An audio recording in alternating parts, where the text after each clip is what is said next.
আসসালামু আলাইকুম ওয়া রাহমাতুল্লাহি ওয়া বারাকাতুহু। বিসমিল্লাহ, আলহামদুলিল্লাহ, ওয়াসসালাতু ওয়াসসালামু আলা রাসূলিল্লাহ, ওয়া বা'দ। আজকে আমরা যে বিষয়টি নিয়ে কথা বলতে চাচ্ছি সেটি হচ্ছে আমাদের সালাফি বা আহলে হাদিসদের মধ্যে কোনো ব্যক্তির ঈমান বা আকীদার বিষয়ে পদস্খলন।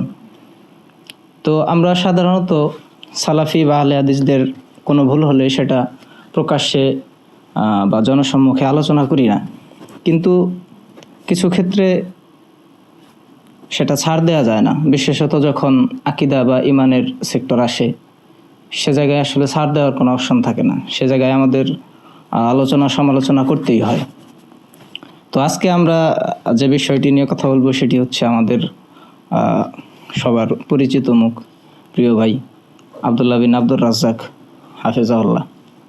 তো ইদানিং তিনি আকীদার ঈমানের বিভিন্ন জায়গায় নানান রকম বিভ্রান্তিকর বক্তব্য ছড়াচ্ছেন এবং নানান রকম বিভ্রান্তিকর পোস্ট করতেছেন, যেগুলা অনেক সময় আমাদের আকীদার যে আমাদের এই দক্ষিণ এশিয়ার যাকে আমরা আকীদার বিশেষজ্ঞ বলি, তো সেই প্রফেসর ডক্টর আবু বকর মুহাম্মদ জাকারিয়া হাফিজাহুল্লাহ অনেক সময় তাকে দেখা গেছে তাকে রদ করার মতো এরকম পোস্ট করে থাকে। তো এইসব ক্ষেত্রে আসলে আমরা কথা না বললে থাকতে পারি না। সেক্ষেত্রে জানানো হলেও সে এ বিষয়ে কোনো কিছু বলতে চায়নি। সে বলছে এসব পাগলের প্রলাপ, সুতরাং এ বিষয়ে সে কথা বলতে আসলে আগ্রহী নয়। সুতরাং এ বিষয়ে আমাদের একটু সামান্য পর্যালোচনা করতে হয়। আমি তো নিজে আসলে আলেম নই আর তালেবুল ইলম হইতে পারি নাই, তো সেই কারণে আমি আজকে তাকে উত্তরগুলা শেখের বই থেকে দিবই। প্রথমত শেখের বই রহমান আরশের উপর উঠেছেন, এটা একটা। আর দ্বিতীয়ত শেখের আর একটা সম্পাদনা অনুবাদ টিকা আল ফাতওয়া আল হামাউইয়া আল কুবরা। এখান থেকে ছোট ছোট করে কিছু কিছু বিষয়গুলা তুলে ধরে বিভ্রান্তি নিরসন করার চেষ্টা করবো ইনশাআল্লাহ। আমা তাওফীক ইল্লা বিল্লাহ, আলাইহি তাওয়াক্কালতু ওয়া ইলাইহি উনীব। তো প্রথমত আমরা তার একটা বিষয়, সেটা হচ্ছে ঈমানের যেটা মৌলিক রুকন, যে আল্লাহর উপর ঈমান। এখানে তাওহীদের যিনি যে জায়গায় ভুলটা করছেন, তিনি একটা পোস্ট করছেন কিছুদিন আগে, আপনারা অনেকেই দেখছেন পোস্টটা। তো তিনি বলছেন যে আল্লাহ আরশের উপর উঠেছেন, এই অনুবাদটি সঠিক নয়। বাংলা ভাষায় এই ধরনের উঠেছেন কথাটি বাহনে আরোহণের ক্ষেত্রে ব্যবহৃত হয়, যার আরবি ভাষা হচ্ছে আরকাব। আর কোরআনে ব্যবহৃত হয়েছে ইস্তাওয়া। ইস্তাওয়া শব্দে সালাফে সালেহিন আরবিতে যে অনুবাদ করেছেন তা হচ্ছে আলা ওয়ার্তাফা, যার বিশুদ্ধ অনুবাদ উঁচু হওয়া, কোনো কিছুর উপর আরোহণ করা হিসেবে উঠা নয়। দুনিয়ার কোনো সালাফ ইস্তাওয়া অর্থ আরকাব করেননি। এরপর আরও লিখছেন যে দ্বিতীয়ত মহান আল্লাহ এখন আরশের উপর আছেন, এই আকীদা স্পষ্ট করতে অতীতবাচক উঠেছেন শব্দটি যথেষ্ট নয়। উঠেছেন বললে মনে হয় তিনি অতীতে উঠেছিলেন, এখন আর নাই, এই লিখছেন আরও এই। তো এ বিষয়ে আরেকটা বিষয় হচ্ছে, তিনি এর আগে তার একটা বই লিখছেন যে আল্লাহর পথে যাত্রা। সেখানে আমরা দেখেছি যে সে জায়গায় সে তার সেই বইয়ের মধ্যে তাকদিরের মাসালায় তিনি কাদারিয়াদের যে আকীদা তাকদিরের ক্ষেত্রে কাদারিয়াদের পথ অবলম্বন করেছেন সেটাও আছে, এবং সে জায়গায় তিনি মিসাল দিছেন, অর্থাৎ আল্লাহর জন্য তিনি উদাহরণ পেশ করছেন। এ বিষয়ে আমরা এরপরে ইনশাআল্লাহ কথা বলবো। তো প্রথমে তিনি বলছেন যে আল্লাহ আরশের উপর উঠেছেন, এই অনুবাদটি সঠিক নয়। কি কারণে? কারণ বাংলা ভাষায় এই ধরনের উঠেছেন কথাটি বাহনে আরোহণের ক্ষেত্রে ব্যবহৃত হয়, যার আরবি হচ্ছে আরকাব। এটা বোঝার জন্য আমাদেরকে সর্বপ্রথম বুঝতে হবে যে আসলে এই যে ভাষাটা, যে আল্লাহ আরশের উপর উঠেছেন, যেটা আল্লাহ সুবহানাহু ওয়া তাআলা উল্লেখ করেছেন যে ইস্তাওয়া শব্দটি, তো তিনি বলছেন যে আরশের উপর উঠেছেন এই অনুবাদটি সঠিক নয়, কারণ বাংলা ভাষায় এই ধরনের উঠেছেন কথাটি বাহনে আরোহণের ক্ষেত্রে ব্যবহৃত হয়। তো এই কথাটা তিনি কোথা থেকে নিয়েছেন? আমরা এই আরকাব শব্দটি যদি আমরা দেখি কোরআনে সূরা হুদের 42 নম্বর আয়াতে, সে জায়গায় নূহ আলাইহিস সালামের ঘটনা বর্ণনা করতে গিয়ে সেখানে আল্লাহ সুবহানাহু ওয়া তাআলা উল্লেখ করেছেন, যেখানে নূহ আলাইহিস সালাম তার সন্তানকে বলছেন যে ইয়া বুনাইয়া আরকাব মানা, হে আমার বৎস, তুমি আজকে জালিমদের সাথে থাইকো না, তুমি আজকে আমাদের সাথে আরোহণ করো। কোথায়? নৌকায় আরোহণ করো। সুতরাং এখানে আরোহণ করো এই শব্দের জন্য আরকাব ব্যবহার করা হয়েছে, এখানে ইস্তাওয়া শব্দটি ব্যবহার করা হয় নাই। তো ধরে নিলাম যে এখানে ঠিক আছে, যে তাহলে তো ইস্তাওয়া শব্দ তো উঠেছেন শব্দটি, তো তাহলে আরকাবি হয়, ইস্তাওয়া হয় না। কিন্তু আমরা যদি কোরআনের অন্য জায়গায় দেখি, অন্যান্য আরো বিভিন্ন জায়গায় আল্লাহ সুবহানাহু ওয়া তাআলা নিজেই আরোহণ করেছেন এই ভাষাটা বোঝানোর জন্য, তিনি নিজেই ইস্তাওয়া শব্দটি ব্যবহার করেছেন। আপনি যদি দেখেন রহমান আরশের উপর উঠেছেন এই বইটিতে, যদি আপনি 80 নম্বর পৃষ্ঠায় যান তাহলে দেখবেন এই জায়গায় আরো অন্যান্য জায়গায় আরো আছে। তো এখানে দেখবেন যে সেখানে উল্লেখ করেছেন যে আল্লাহ সুবহানাহু ওয়া তাআলা তার জন্য ব্যতীত অন্যান্য জায়গায় যে ইস্তাওয়া শব্দটি ব্যবহার করেছেন। তিনি বলছেন আউযু বিল্লাহি মিনাশ শাইতানির রাজিম, ফা ইযা স্তাওয়াইতা আনতা ওয়া মান মাআকা আলাল ফুলকি, অতঃপর যখন আপনি ও আপনার সাথীরা জাহাজের উপর উঠবেন। এটা কোথায় আছে? এটা আছে সূরা আল মুমিন, সূরা আল মুমিনুন আয়াত নাম্বার হচ্ছে 28।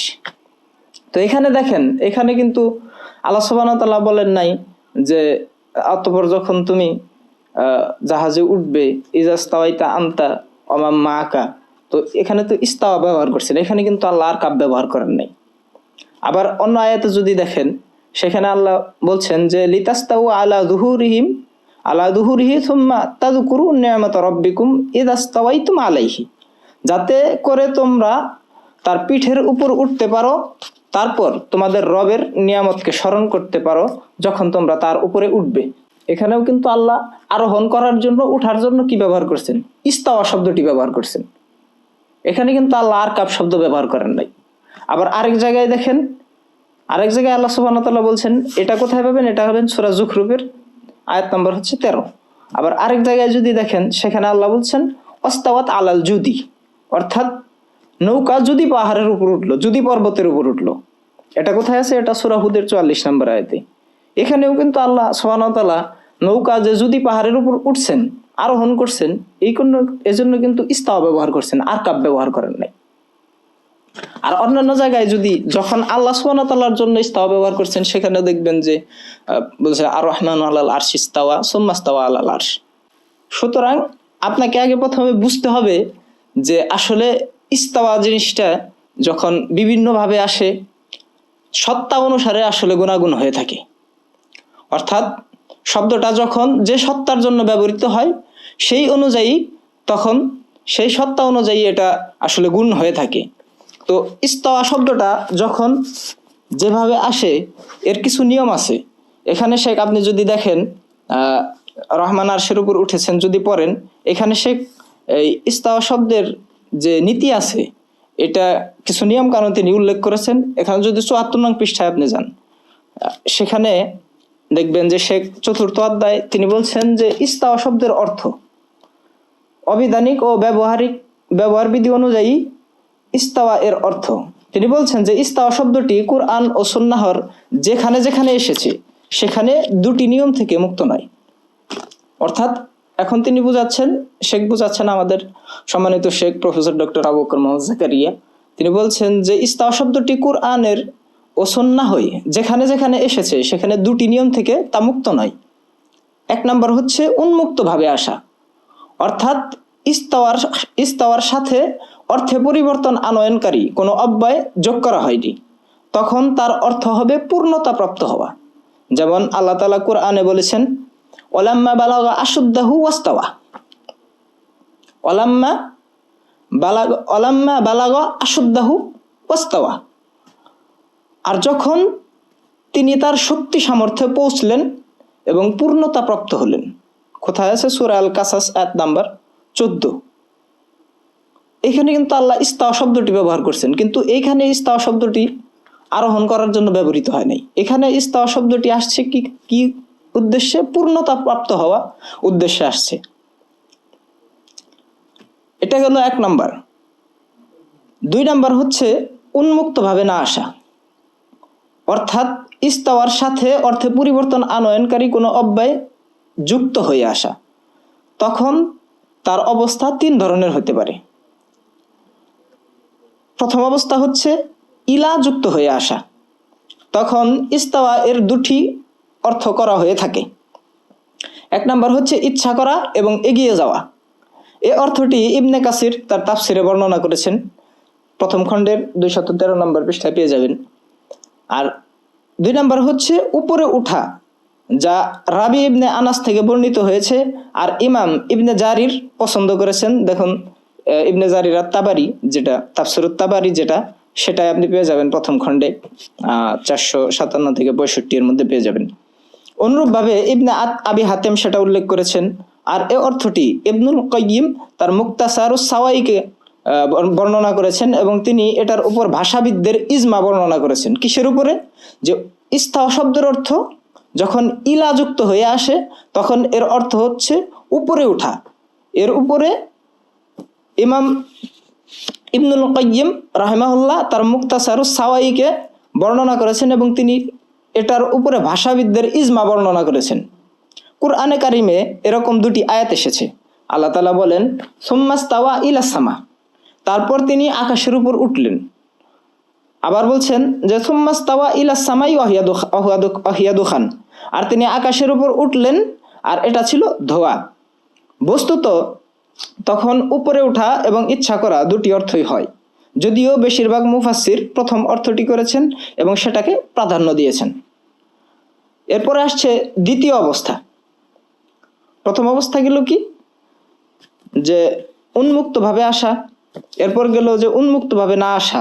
আর উন্মুক্তভাবে যদি না আসে, যখন ইলাযুক্ত হয়ে আসে, তাইলে ইলাযুক্ত হলে আর অর্থ আসতে পারে কিরকম? 2 রকম হইতে পারে অর্থ। আর দ্বিতীয় অবস্থা হচ্ছে যে ইলাযুক্ত হয়ে যদি না আসে, তাইলে আসে ওয়া অথবা ওয়া, অর্থাৎ ওয়া দিয়ে আলিফ দিয়ে আসে, অথবা শুধু ওয়া দিয়ে যদি আসে, তাইলে সেটা কোনো কিছুর সাথে থাকার কর্মবাচ্য মাফউলুন মাআহ হিসেবে ব্যবহৃত হয়। তখন ইস্তাওয়া অর্থ হয় কোনো কিছু সমান সমান হওয়া। যেমন আরবি ভাষায় বলা হয় ইস্তাওয়া উল মাই ওয়াল খসাবা, অর্থাৎ পানি ও কাঠ সমপর্যায়ে আছে। আর তৃতীয় অবস্থা হচ্ছে আলা দিয়ে ব্যবহৃত হওয়া, অর্থাৎ ইস্তাওয়ার সাথে আলা যুক্ত হয়ে আসা। তখন তার অর্থ হয় উপরে ওঠা। 1 নম্বর হচ্ছে উপরে ওঠা। আরবিতে তা 3টি শব্দের মাধ্যমে বর্ণনা করা হয়েছে।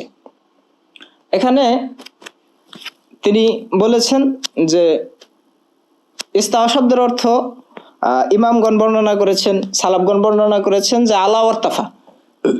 তিনি আব্দুল্লাহ বিন আব্দুর রাজাক হাফিজাহুল্লাহ তিনি বর্ণনা করছেন যে আলা ওয়ারতাফা, এই 2টা সালাফগণ এই 2টা বর্ণনা করে থাকেন। কিন্তু আমাদের শেখ তিনি এখানে বর্ণনা করছেন যে আলা ব্যবহৃত হয়ে যখন আসে, তখন এটা আরবিতে তার 3টি শব্দের মাধ্যমে বর্ণনা করা হয়। 1 নাম্বার হচ্ছে কি? ইরতাফা, অর্থাৎ উপরে ওঠা।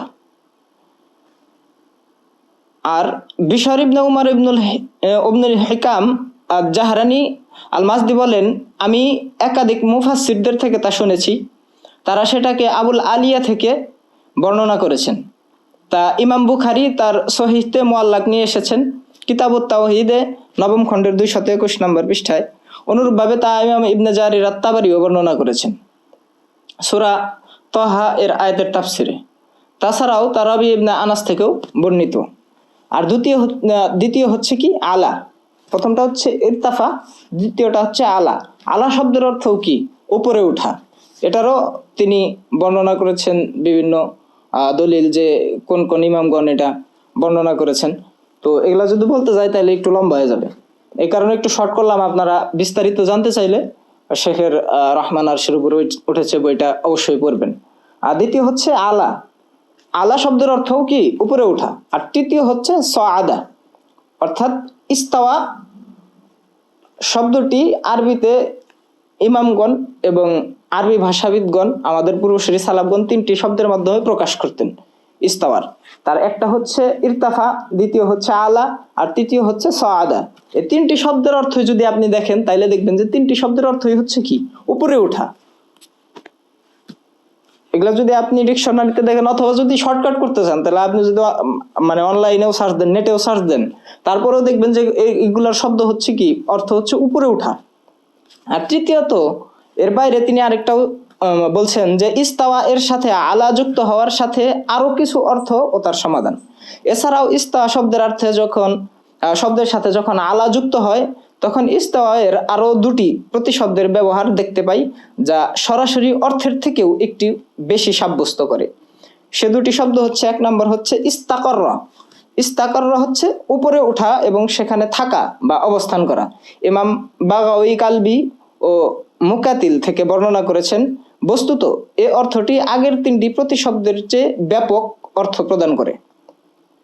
কারণ আগের 3টি প্রতিশব্দ শুধু এটাই বুঝাতো যে আল্লাহ তাআলা আরশের উপর উঠেছেন, কিন্তু ইস্তাকরর বলা হলে তার অর্থ হয় আরশের উপর ওঠা এবং সেখানে থাকা।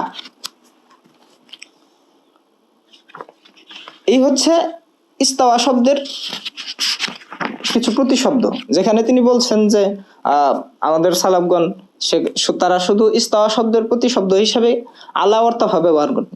কিন্তু এখানে আমরা দেখতে পেলাম যে শুধু আলা ওয়ার্তাফা না, এখানে ইস্তাওয়া শব্দের ভাব প্রকাশ করার জন্য বা প্রতিশব্দ হিসেবে আমাদের সালাফগণ, পূর্বসূরি ইমামগণ এবং আরবি ভাষাবিদগণ তারা 4টা শব্দ ব্যবহার করছেন। কি? ইরতাফা, আলা, সাআদা, ইস্তাকররা। আর এরপরে তিনি বলছেন যে আরেকটা কথা, যে বলছেন যে মহান আল্লাহ এখনো আরশের উপর আছেন, এই আকীদা স্পষ্ট করতে অতীত বাচক উঠেছেন শব্দটি যথেষ্ট নয়। কারণ উঠেছেন বললে মনে হয় তিনি অতীতে উঠেছিলেন, এখন আর নাই। এই ইস্তাকররা শব্দটা আমরা যদি দেখি যে আমাদের সালাফগণ তারা বর্ণনা করেছেন যে ইস্তাকররা শব্দটি অন্যান্য শব্দের চেয়ে আরো ব্যাখ্যাবহুল। এটা শব্দটি উঠেছেন এর সাথে তিনি সেখানে আছেন, অবস্থান করছেন, এটাও প্রমাণ করে। সুতরাং আমরা যদি ইস্তাওয়া শব্দের এই ব্যাখ্যাগুলো যদি আমরা কোরআন থেকে নেই তাহলে কিন্তু আর কোনো সমস্যা থাকে না। কারণ আল্লাহ সুবহানাহু ওয়া তাআলা নিজেই ইস্তাওয়া শব্দটি যেমন অন্যান্য ক্ষেত্রে আরোহণ করার ক্ষেত্রে ব্যবহার করেছেন, সেই সাথে সাথে তিনি ইস্তাওয়া শব্দটি তার নিজের জন্য ব্যবহার করেছেন। সুতরাং যখন আপনি বললেন যে অস্তাওয়াত আলাল জুদি, আর নৌকা জুদি পর্বতের উপর উঠেছে, তখন যখন আপনি আরোহণ করেছে বা উঠেছে শব্দটি ব্যবহার করলেন, তাহলে সেটা যখন আল্লাহর জন্য আসে তখন আপনি কি কারণে সেটা অন্যদিকে নেবেন? বস্তুত আল্লাহর সিফাতের ক্ষেত্রে এই ধরনের তাওয়িল বা অপব্যাখ্যাগুলো করে থাকে কালাম শাস্ত্রবিদরা বা আশারি মাতুরিদিরা। তারা আল্লাহর সিফাতের ক্ষেত্রে তারা সরাসরি সিফাতকে সাব্যস্ত করতে চায় না। তারা আল্লাহর সিফাতের ক্ষেত্রে বিভিন্ন অপব্যাখ্যা, সিফাত নিষ্ক্রিয়করণ এবং সিফাতকে অন্যদিকে ফিরিয়ে দেওয়া, আল্লাহর গুণাগুণকে অন্যদিকে ফিরিয়ে দেয়, সব পন্থা তারা অবলম্বন করে থাকে। সুতরাং এইখানে যখন আল্লাহ সুবহানাহু ওয়া তাআলা বলছেন যে ইস্তাওয়া শব্দটি, যে সুম্মাস্তাওয়া আলাল আরশ বা আর রহমান আলাল আরশ ইস্তাওয়া, এটার বাংলা হয় যে আল্লাহ সুবহানাহু ওয়া তাআলা রহমান আরশের উপর উঠেছেন। আর আপনি যদি উচ্চারণ করেন যে তিনি বলছেন যে উঁচু হওয়া বা সমুন্নত হওয়া, আমাদের আহলে হাদিসদের অধিকাংশই দেখবেন যে এখনো তারা আর রহমান আলাল আরশ ইস্তাওয়া বা সুম্মাস্তাওয়া আলাল আরশ এই আয়াতগুলো যখন তারা বর্ণনা করেন, যখন তারা বলেন, তখন তারা দেখবেন যে সমুন্নত হয়েছেন বা তিনি আরশে সমাসীন, এই ধরনের শব্দ তারা ব্যবহার করে থাকেন। অথচ ইস্তাওয়া শব্দটি হচ্ছে একটা সিফাত ফেলিয়া, এটা একটা সিফাত, এটা একটা ফেল, কর্ম। সুতরাং আপনাকে কর্মটা সাব্যস্ত করতে হবে। আল্লাহ সুবহানাহু ওয়া তাআলার তাওহীদের ক্ষেত্রে আমরা সাধারণত বেশিরভাগ ক্ষেত্রে আমরা তাওহীদুল উলুহিয়া যেটা, এটা নিয়ে আমাদের সমাজে অনেক আলোচনা হয়। এটা আমরা অনেক বেশি জানি, কিন্তু তাওহীদুর রুবুবিয়্যাহ এবং তাওহীদুল আসমা ওয়াস সিফাত এই বিষয়গুলোতে খুব বেশি আলোচনা হয় না। এই দুইটা ক্ষেত্রে আমাদের শেখ প্রফেসর ডক্টর আবু বকর মোহাম্মদ জাকারিয়া তিনি শুধু বিস্তারিতভাবে আলোচনা করেন। সুতরাং আল্লাহর রুবুবিয়্যাতে দুইটা জিনিস থাকে, একটা হচ্ছে জাত আর একটা হচ্ছে আফআল, অর্থাৎ সত্তা এবং কর্ম। তো আল্লাহ সুবহানাহু ওয়া তাআলার কর্ম হচ্ছে দুই রকম। একটা হচ্ছে কি, আল্লাহ সুবহানাহু ওয়া তাআলার কর্ম হচ্ছে দুই রকম, একটা হচ্ছে লাজিম আর একটা হচ্ছে মুতাআতিল।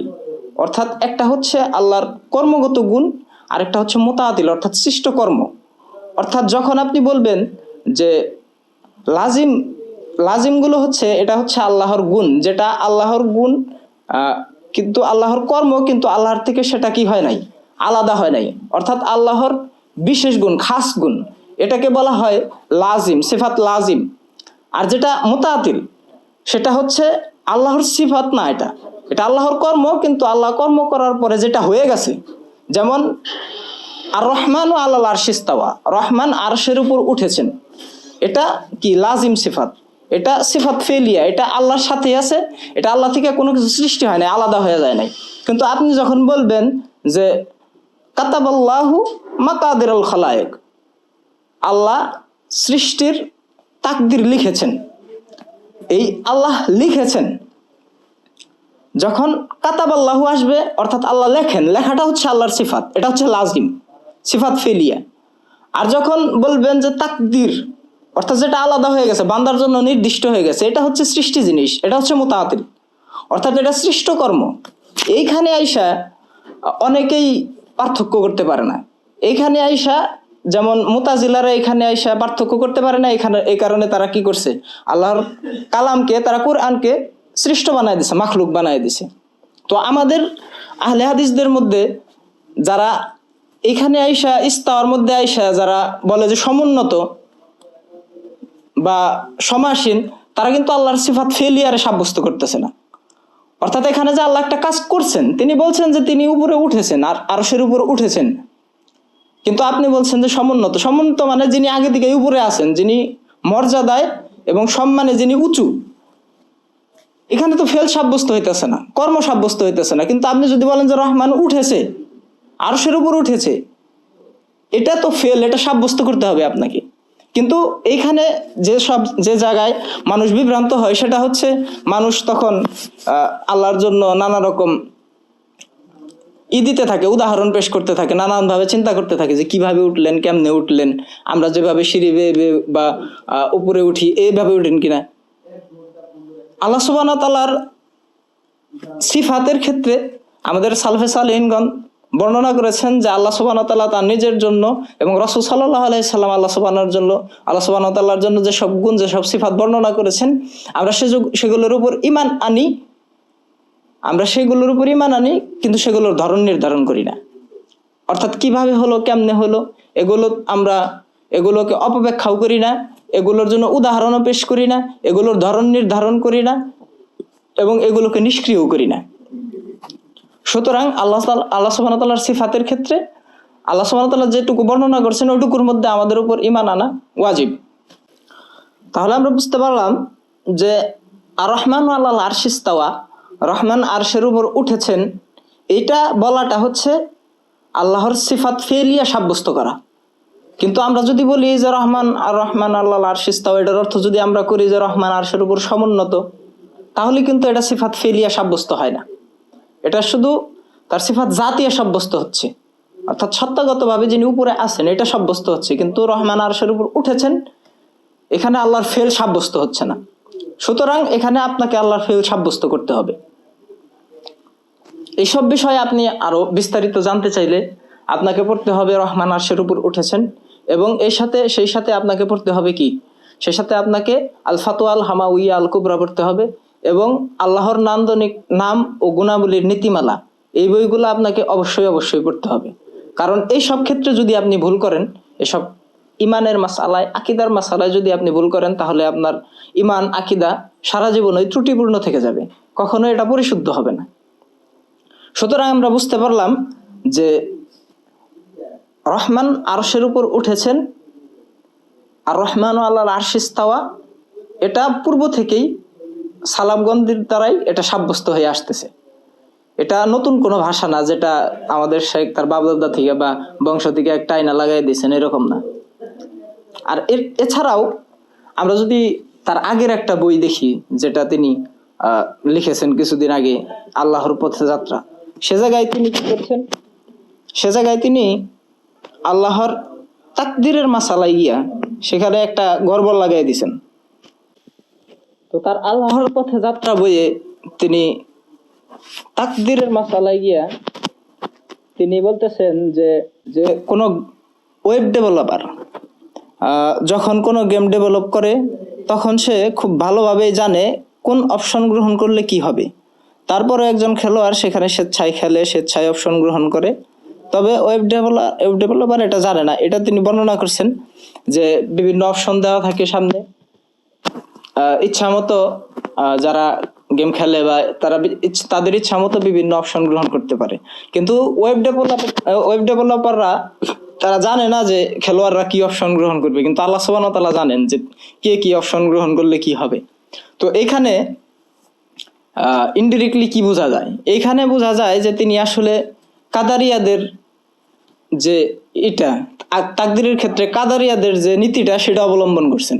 কারণ কাদারিয়ারা মনে করে যে আমরা আমাদের নিজেদের তাকদির আমরা নিজেরাই রচনা করি, অর্থাৎ আমরা কর্ম আমাদের দ্বারা সাব্যস্ত হয়। এই কারণে মুতাজিলা বলতো যে আমি আমার নিজের তাকদির নিজে রচনা করি, নিজের ভাগ্য নিজে রচনা করি। কাদারিয়ারা মনে করে যে সব কাজ আমিই করি, আল্লাহ সুবহানাহু ওয়া তাআলা কিছুই করেন না, অর্থাৎ আমার কাজের উপরে আল্লাহ সুবহানাহু ওয়া তাআলা নির্দেশ নির্ভরশীল, আল্লাহ আমার কাজের মুখাপেক্ষী। আসলে কি তা তাকদিরের মাসালা হচ্ছে আল্লাহ সুবহানাহু ওয়া তাআলা বলছেন যে কি আল্লাহ তোমাদেরও সৃষ্টি করছেন এবং তোমাদের কর্মও সৃষ্টি করছেন। আল্লাহ খলাকাকুম ওয়া মা তা'মালুন, আল্লাহ তোমাদের সৃষ্টি করছেন এবং তোমাদের কর্মও সৃষ্টি করছেন, তোমরা কি করবে না করবে সেটাও আল্লাহ সৃষ্টি করছেন। অর্থাৎ আল্লাহ নির্ধারণ করছেন, তার নির্ধারণের নীতি অনুযায়ী আমরা হচ্ছে চলবো, আমরা করব এই কারণে আল্লাহ নির্ধারণ করছেন। এটা সঠিক আকীদা না, এটা কাদারিয়াদের আকীদা। কাদারিয়ারা মনে করে যে আমরা করব এই কারণে আল্লাহ লিখছেন, আর জাবারিয়ারা মনে করেন যে আল্লাহ লিখছেন এই কারণে আমরা করব, যেমনে যেমনে নাচাও তেমনে নাচি, পুতুলের কি দোষ, জল ভরে পাতা নড়ে আমার কি করার আছে। এটা হচ্ছে জাবারিয়ারা মনে করে। আবার কাদারিয়ারা মনে করে যে আমরাই সব করি, আল্লাহ কিছু করেন না। এই দুইয়ের মাঝখানে হচ্ছে আহলুস সুন্নাহ ওয়াল জামাআহ। অর্থাৎ আহলুস সুন্নাহ ওয়াল জামাআহ বলেন যে আল্লাহ আমাদের সৃষ্টি করছেন, আমাদের তাকদিরও সৃষ্টি করছেন, তিনি তাকদিরও লিখছেন, তিনি কর্মও তিনি সৃষ্টি করছেন, তিনি লিখছেন, তার লেখা অনুযায়ী আমরা করি, কিন্তু কি লিখছেন সেটা আমাদের জানান নাই। তিনি আল্লাহ আমাদের জন্য কি লিখছেন, আমাদের তাকদির তিনি আমাদের জানায় দেন নাই। তিনি আমাদের ইচ্ছা শক্তি দিচ্ছেন, আমাদের জ্ঞান বুদ্ধি দিচ্ছেন, আমাদের কর্মশক্তি দিচ্ছেন, আমাদের জন্য রাসূল প্রেরণ করছেন, কিতাব প্রেরণ করছেন, তিনি আমাদের রাস্তা দেখিয়ে দিচ্ছেন, আমাদের সেই পথে চলার জন্য তিনি উপদেশ দিচ্ছেন, আমাদের জানাইছেন সৎ কাজ করলে ভালো কিছু পাইবে, অসৎ কাজ করলে শাস্তি পাইবে। সুতরাং আমরা চেষ্টা করব সেই পথে চলার জন্য এবং আল্লাহর কাছে তৌফিক কামনা করব। এটা হচ্ছে আহলুস সুন্নাহ ওয়াল জামাতের আকীদা তাকদিরের ক্ষেত্রে। কিন্তু তিনি এখানে বলছেন যে ওয়েব ডেভেলপার যেখানে বিভিন্ন অপশন দিয়ে রাখছেন, সেরকম আল্লাহ বিভিন্ন অপশন দিয়ে রাখছে, এটা তার কথাই বোঝা যায় আর কি। আরেকটা বিষয় তিনি এখানে যেটা করছেন সেটা হচ্ছে তিনি আল্লাহর জন্য তামসিল দিছেন, অর্থাৎ উদাহরণ পেশ করছেন যে ওয়েব ডেভেলপার এভাবে করে, আল্লাহ এইভাবে করছে। আল্লাহর সিফাতের ক্ষেত্রে তামসিল দেওয়া যায় না, উদাহরণ পেশ করা যায় না। যখন আপনি আল্লাহ সুবহানাহু ওয়া তাআলার যে সিফাতগুলো আছে, যখন আপনি সিফাত আসমাইয়া সিফাত, আল্লাহর তাওহীদুল আসমাইয়া সিফাত যখন পড়বেন, তখন আপনি এসব বিষয়ে যখন পড়বেন তখন দেখবেন যে আমাদের সালাফগণ এগুলো আগেই বর্ণনা করছেন যে আমরা আল্লাহর সিফাতের ক্ষেত্রে আমরা আল্লাহ যা বর্ণনা করছেন তার জন্য, রাসূল সাল্লাল্লাহু আলাইহি সাল্লাম আল্লাহর জন্য যা বর্ণনা করছেন আমরা সেগুলো ওইভাবে ঈমান আনি, কিন্তু সেগুলোর কোনো তামসিল অর্থাৎ উদাহরণ পেশ করি না, সেগুলার নিষ্ক্রিয়করণ করি না, সেগুলোর জন্য কি করি না, কোনো অপব্যাখ্যা করি না। সুতরাং এই সব বিষয় আমাদের খুব সতর্ক থাকতে হবে, কারণ তাকদীরের মাসআলা এবং ইমানের মাসআলাগুলো এগুলো খুব সেনসিটিভ জিনিস। এ জায়গায় সামান্য একটু চুল পরিমাণ ভুল হইলেই পুরা সব মনে করেন যে সাদা বাদা হয়ে যায়, একদম সব ডাল খিচুড়ি, একদম জগা খিচুড়ি হয়ে যাব। কারণ এটা খুব সেন্সিটিভ জায়গা, এই জায়গাটা খুব সূক্ষ্মভাবে কথা বলতে হয়। এই জায়গার এই কারণেই এই তাকদিরের উপর ঈমান, এই ঈমানের এই জায়গাটা খুব গুরুত্বপূর্ণ জায়গা। এই জায়গায় আপনাকে বেশি বেশি জ্ঞান অর্জন করতে হবে এবং এই জায়গার ইলমটা আপনাকে আলেমের থেকে নিতে হবে, যিনি এই জায়গায় বিশেষভাবে জ্ঞানী। অন্যথায় যদি আপনি এদের মতো বা অন্যান্য যাদের মতো এদের কাছ থেকে জ্ঞান নেন, তাহলে অবশ্যই আপনি বিভ্রান্ত হবেন এইসব জায়গায়। সুতরাং আমি আসলে কাউকে ছোট করতে চাই না, বা এটা সমালোচনাও বলা যায় না। আমি শুধু যারা আছে তাদেরকে শুধু একটু বোঝানোর চেষ্টা করলাম যে আসলে মূল ধারার যারা সালাফি আলেম আছেন, যারা আলেম পণ্ডিত, তাদের কাছ থেকে জ্ঞান অর্জন করুন। তাদের কথা, তাদের লিখনি এটা হচ্ছে এক ধারার, আর অন্যান্য যারা আছে তাদের লিখনি, তাদের কথাবার্তা আরেক ধারার। বাহ্যিকভাবে যদিও মিল আছে, অনেক দিকেই মিল আছে, কিন্তু কিছু কিছু ছোট ছোট ক্ষেত্রে, বিশেষত তাওহীদুল আসমাই ওয়াস সিফাতের ক্ষেত্রে আমরা যারা বংশগতভাবে আহলে হাদিস আর কি দাবি করি, এদের মধ্যে এই সব ছোট ছোট ক্ষেত্রে প্রচুর ভুল আছে। এই বিষয়গুলো আসলে আমাদের খুব সাবধান থাকা উচিত। তো আমরা আল্লাহ সুবহানাহু ওয়া তাআলার কাছে তৌফিক কামনা করব, আল্লাহ সুবহানাহু ওয়া তাআলা যেন আমাদেরকে এইসব ফিতনা থেকে, এইসব ভুল ভ্রান্তি থেকে বাঁচিয়ে রাখেন এবং আমাদেরকে সঠিক জায়গা থেকে সঠিক ইলম অর্জন করার তৌফিক দান করেন। আমরা আল্লাহ সুবহানাহু ওয়া তাআলার কাছে এই দোয়া করব, এবং যারা এইসব ক্ষেত্রে যারা বিভ্রান্তির শিকার হয়েছে, আল্লাহ সুবহানাহু ওয়া তাআলা যেন তাদেরকে সঠিক পথ প্রদর্শন করে। তো এই যে বিষয়টা, যে তার ক্ষেত্রে যেটা দেখা যাচ্ছে যে তিনি এই যে এই তাকদিরের মাসালার ক্ষেত্রে, ইমানের মাসালার ক্ষেত্রে তিনি আরেক দিকে চলে গেছেন, এটার কারণটা কি? আসলে সর্বশেষ এই কথাটুকু বলে আমি শেষ করি। আসলে এটার কারণটা কি? তিনি তো আহলে হাদিস সমাজের সন্তান এবং বড় একজন আহলে হাদিস বক্তার ছেলে, অনেক প্রসিদ্ধ সমাজে, আহলে হাদিস সমাজে তার প্রচুর নাম ডাক আছে। কিন্তু এই জায়গায়, এই সেন্সিটিভ জায়গায় তার বিভ্রান্তির কারণটা কি? পদস্খলনের কারণ কি? প্রথমত আমার যেটা মনে হয়, প্রথম কারণ হচ্ছে তিনি পড়ালেখা করছেন একটা দেওবন্দি মাদ্রাসায়, যে জায়গায় আশারি মাতুরিদিদের আখড়া আর কি, তিনি দেওবন্দে পড়ালেখা করছেন, এটা প্রথম।